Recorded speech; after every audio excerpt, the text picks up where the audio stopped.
Él tiene una maestría de Estado en Derecho Económico por la Universidad de Orléans, Francia. Tiene una maestría en Derecho Civil, cuya materia principal son las obligaciones en la Universidad de París II en Francia, y es abogado por la Universidad Pontificia Bolivariana. Entre sus publicaciones destacan la traducción del francés de un libro sobre Derecho de la Competencia. Es autor de la obra Introducción al Derecho de los Negocios. Es coautor de Derecho de la Distribución Comercial, Constitución Económica Colombiana, Derecho a la Competencia, Derecho y Política del Consumo, Legislación y Derecho Publicitario, los servicios públicos como instrumentos de solidaridad y cohesión social, y la negociación nacional e internacional, que es un libro que está en curso. Cuenta con una muy amplia experiencia también como docente.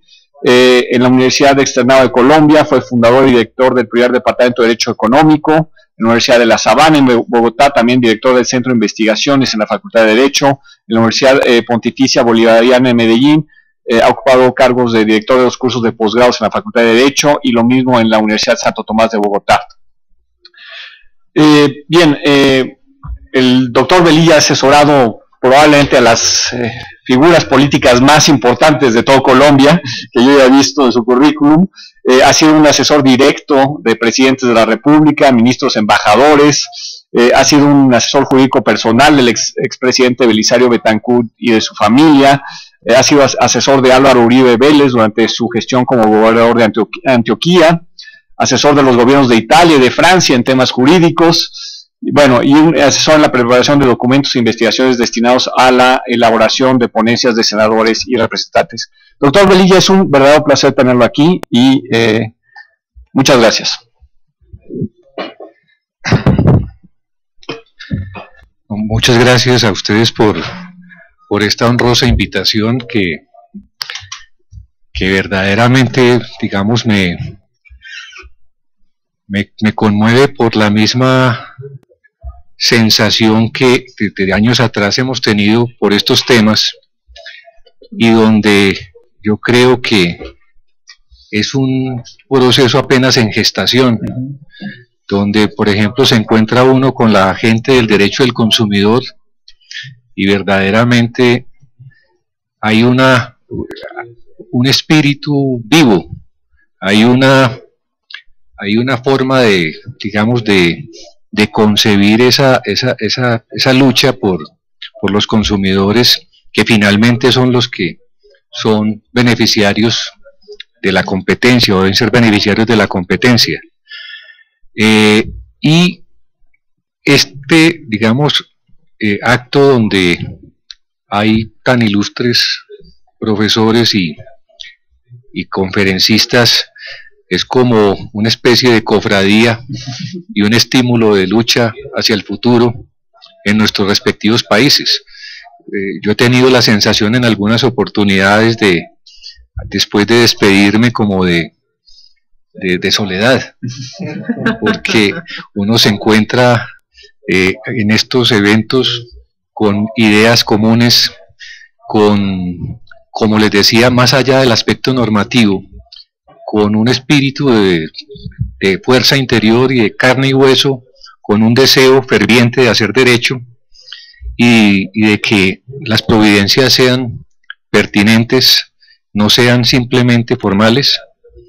Y esa es la gran dificultad y uno de los desafíos más grandes que afronta este derecho de la competencia. Yo diría que uno de los aspectos que se destacaba ahora era la importancia, y lo recalcaba en sus preguntas el juez Román Pineda, la importancia de la protección del mercado. Ya, por ejemplo, constituciones como la colombiana consagran dentro de los artículos de la Constitución las acciones populares y las acciones de grupo. Son acciones constitucionales dirigidas a la protección de la competencia y a la protección del consumidor. Por esta vía, que precisamente ya es de derecho público y no simplemente privado, se han logrado verdaderas gestas en materia jurídica. nosotros, por ejemplo, no comprendemos ya desde el punto de vista del derecho privado o del derecho público temas como propiamente el que, digamos, quería colocar a consideración de ustedes, que es el tema precisamente del tercer canal. Es increíble que el Estado no haya evolucionado, ni nosotros también los juristas, en relación a las nuevas realidades. Ya no podemos hablar de un derecho público y un derecho privado en Colombia, sino que hay precisamente un derecho que es pendular. En otras palabras, el derecho de la competencia no es ni público ni es privado. Si uno lo pudiera clasificar, sería un derecho económico.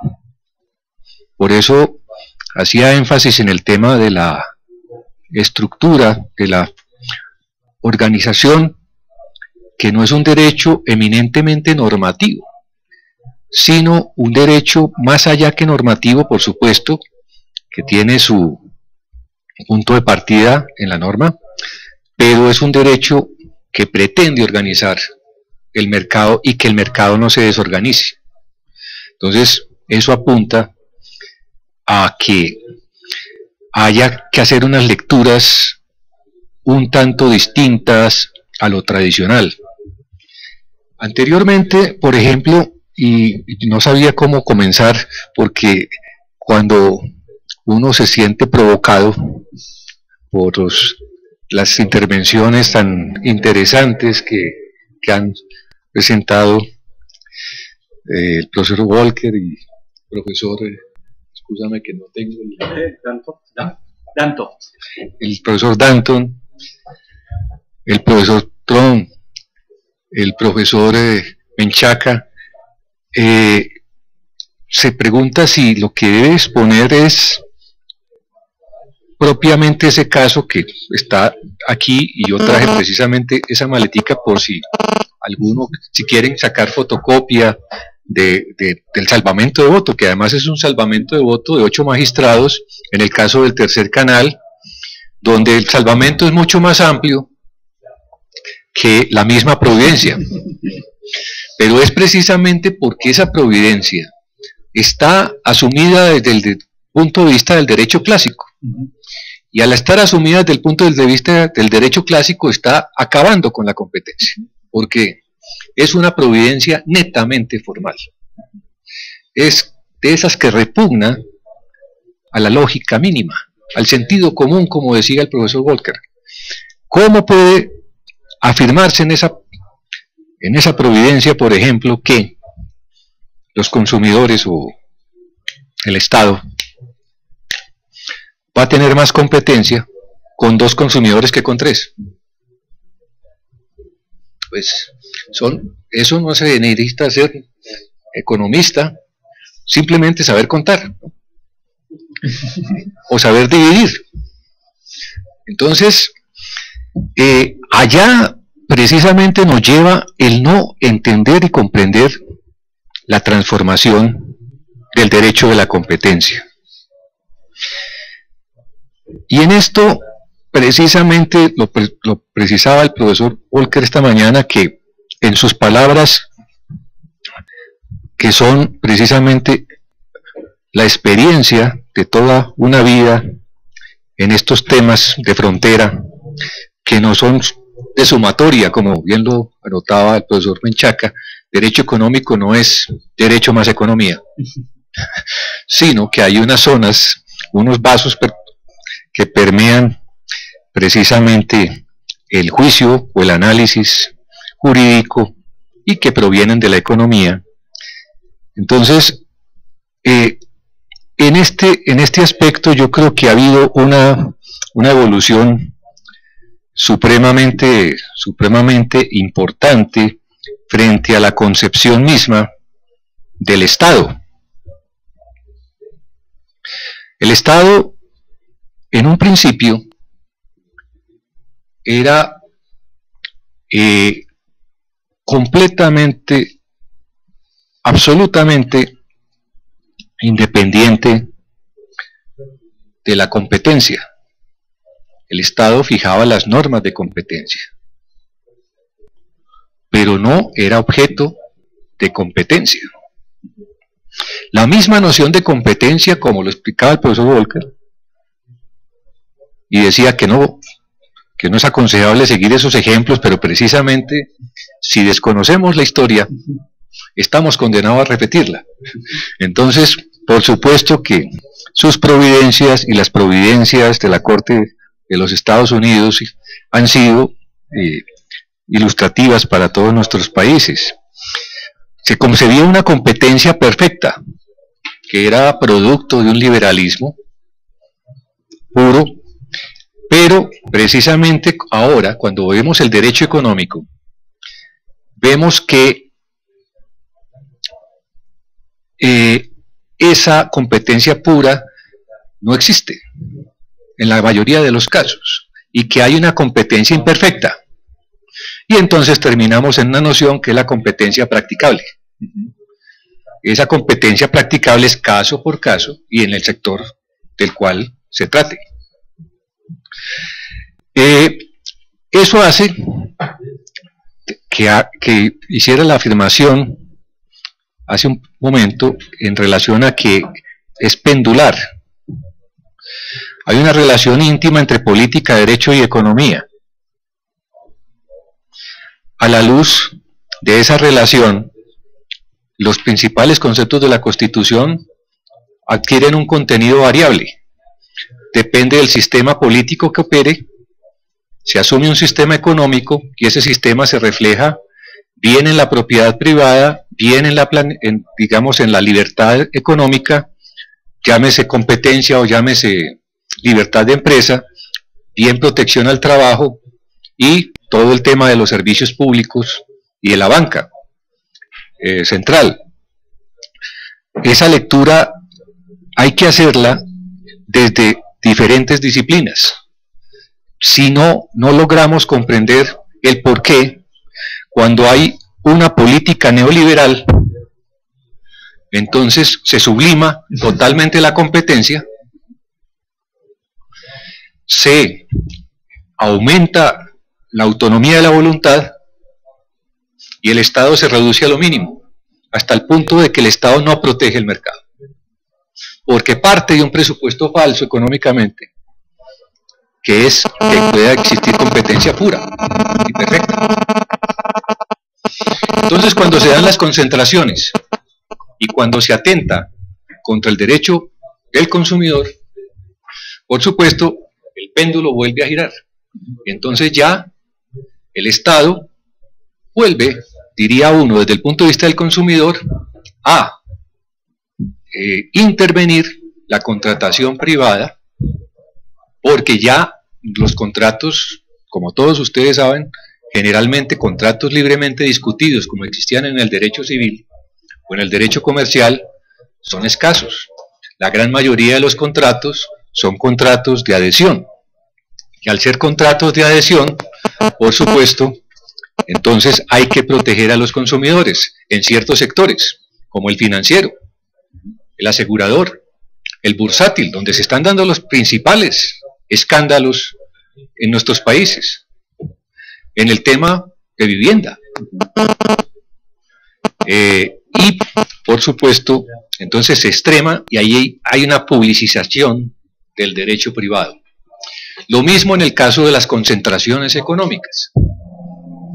Entonces, es un problema que no se puede explicar a la luz de las nociones tradicionales de derecho público y de derecho privado que nos precedieron en el sistema romano-germánico. Después de esa etapa, diría uno, de los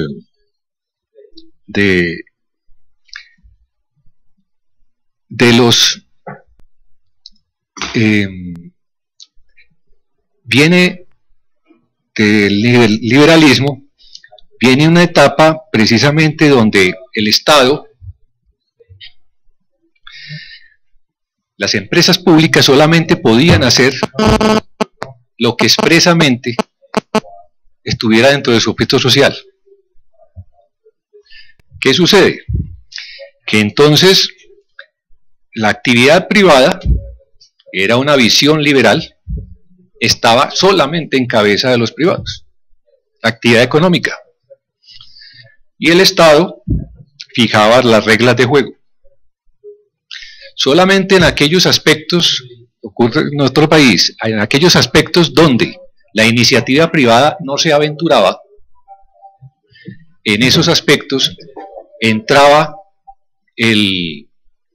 a intervenir el Estado, por ejemplo, cuando en temas de telecomunicación fija o de acueductos, etcétera, entonces había una falencia por parte de la oferta privada, el Estado podía en ese caso intervenir para en beneficio de los consumidores, por ejemplo en sectores, decía, rurales o muy alejados, donde no era rentable la actividad privada. Posteriormente, ese Estado ya se le permite participar a través de operadores públicos. Eso era impensable hasta hace unos pocos años, porque todos los operadores públicos estaban condenados a desaparecer. Y se veía como una amenaza el que los operadores públicos estuvieran en el mercado, además de que eran tildados de corruptos y de ineficientes. Cuando una empresa pública o una empresa privada o una empresa que tenga un capital mixto no tiene de ninguna manera diferencia frente al objetivo último, que es el consumidor. Al consumidor, en otras palabras, no le interesa quién es el dueño del capital. No le interesa si es público, si es privado o si es mixto. Le interesa tener libertad de opción, tener mejor calidad y mejores tarifas. Por lo tanto, los operadores públicos en competencia tienen todo el derecho a sobrevivir. Pero entonces ahí viene precisamente toda esta evolución del derecho de la competencia en razón del consumidor. El operador público no puede prevalerse de un derecho jerarquizado y de un derecho que le consagra unas garantías exorbitantes. Si está en competencia, está en competencia. Y por lo tanto, se debe someter al mismo régimen de un operador privado o de un operador mixto. Y por ese motivo, no puede ser favorecido por ninguna clase de medida oficial. Porque el Estado no puede discriminar en materia de competencia en favor de los operadores públicos, porque eso alimenta la ineficiencia, que precisamente es lo que se trata de prevenir con la competencia. Es por el motivo que precisamente en nuestro país se han dado, digamos, discusiones muy interesantes. Por ejemplo, una primera fue cuando unas empresas que llaman empresas públicas de Medellín, es una empresa 100% del municipio de Medellín, un ente territorial, quiso adquirir las acciones de otra empresa que se llamaba Isagen, una empresa de telecomunicaciones. La licitación que hizo el Ministerio de Minas fue absolutamente irregular, en el sentido que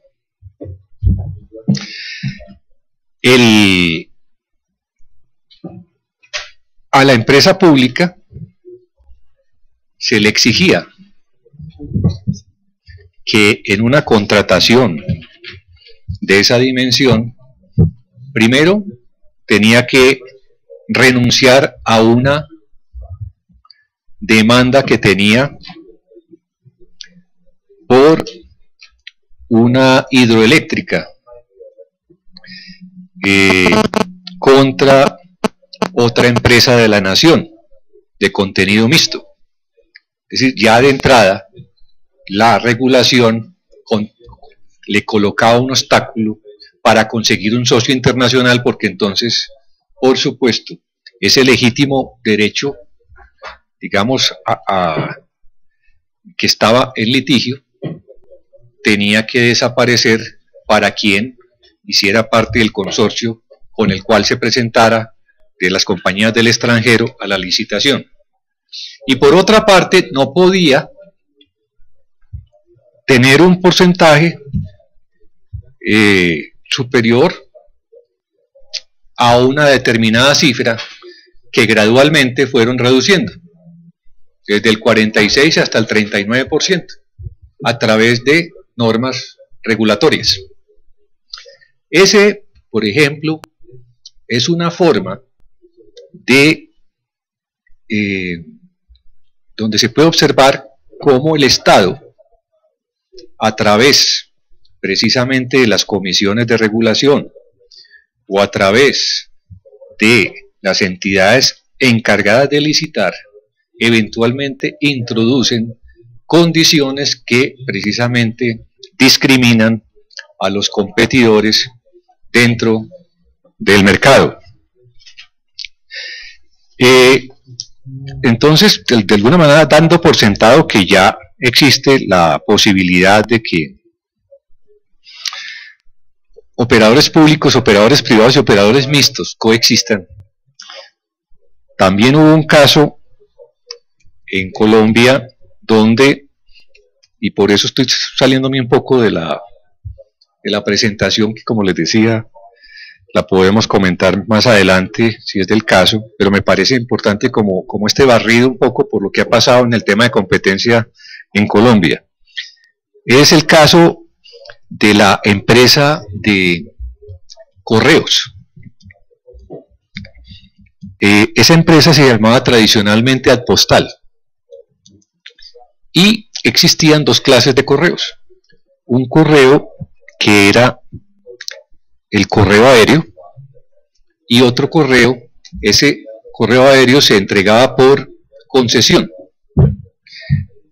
Eso obedecía a la tradicional distinción precisamente de la correspondencia privada, de que era inviolable, etcétera, de que los secretos del Estado tenían que transmitirse a través del correo. Y surgió una forma mucho más expedita, que fueron las mensajerías especializadas. Cuando se dio este caso, yo, por ejemplo, era, pues en los antecedentes, lo conocí bastante bien, porque cuando fuimos a examinar cuál era la estructura de ese mercado, vimos que había una empresa que tenía la concesión desde que se creó SCADA. SCADA es la empresa que dio origen a Avianca. Fue de pronto la primera aerolínea que hubo, o las primeras que hubo en América, en materia de correos. Y esa empresa, Avianca, mantuvo siempre el correo aéreo. Cuando fuimos a ver, entonces había 486 mensajerías especializadas, de las cuales, digamos, los políticos tenían algunas y que jamás habían sido legalizadas, y que otras se habían obtenido unas pocas por licencia, que obviamente pues es mucho más expedito y mucho más fácil. Entonces, la pregunta que muchas veces nos tenemos que hacer los jueces es, cuando hay una competencia prohibida, cuando hay una competencia que ni siquiera es desleal, ni se trata de prácticas restrictivas, sino que proviene, por ejemplo, del lavado o de actividades ilícitas, ¿qué hace un juez frente a un tema de competencia cuando ve que a quienes realmente el Estado persigue es a quienes están dentro de la legitimidad, o sea, aquellos que tienen las concesiones, que tienen las licencias, y los que están ilícitamente, están en forma prohibida, y por eso hablo de competencia prohibida y de competencia ilegal y competencia desleal, porque en el fondo la desleal se produce entre personas que están autorizadas para funcionar de acuerdo a la normatividad del Estado. La prohibida son, por supuesto, personas morales que están por fuera de la legitimidad y que están realizando las mismas prácticas, pero que, por ejemplo, no pagan impuestos. Entonces, ¿cómo competir? ¿Cómo crear una estructura de mercado cuando los estados son frágiles frente a la restricción de la competencia prohibida?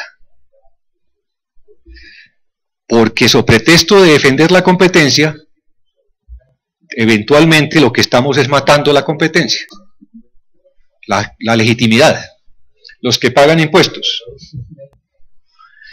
Entonces, bueno, ya vamos en este estado de cosas en que el Estado enfrenta estos desafíos y que el Estado debe someterse como operador público o como operador mixto a las mismas reglas de la competencia. En los últimos 10 años, diría uno en Europa, en particular en esta tendencia, digamos, francesa, que, por supuesto, ustedes vieron que es un poco lo que hace parte, digamos, como de del trabajo que hemos hecho, académico, y que fue de pronto de los países que más se resistió al ingreso, porque casi todos los grandes grupos de servicios públicos en Francia eran públicos. O sea, la inserción de los operadores privados es relativamente reciente. Por eso decíamos que ha sido una evolución dolorosa, ha sido una evolución, por supuesto, que ha resentido la noción de servicio público francés, pero que ha apuntado también a que se desarrollen otras nociones como el servicio público de interés general, donde, decía ahora, sí predomina